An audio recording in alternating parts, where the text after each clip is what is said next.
আসসালামু আলাইকুম। আশা করছি সবাই ভালো আছে। তো এই তো বৃষ্টির বিকালবেলা হচ্ছে রান্না চলছে।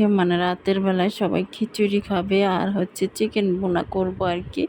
তো এই তো সেজন্য আরকি যে রান্না-বান্না। তো এখানে হচ্ছে অল্প একটু হচ্ছে বাচ্চাদের জন্য হচ্ছে জাল ছাড়া রান্না করা হচ্ছে। আর আমরা হচ্ছে একটু বেশি করে ঝাল, ঝাল করে রান্না করব। তো এই তো আমাদেরটা হচ্ছে তো কাঁচামরিচ সমস্ত মশলা দিয়ে একটু ঝাল, ঝাল করে গুঁড়ামরিচ, কাঁচামরিচ সব কিছু দিয়ে হচ্ছে একদম মাংসের মশলা এখানে চিকেনও দেওয়া হলো।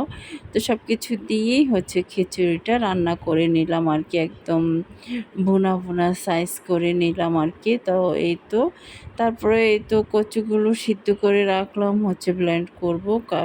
আগামীকাল রান্না করা হবে। তারপরে এই তো পটল কুচি করে নিচ্ছি। এটা হচ্ছে ভাজি করা হবে আগামীকাল। তো আজ এই পর্যন্ত। সবাই ভালো থাকবেন। আল্লাহ হাফেজ।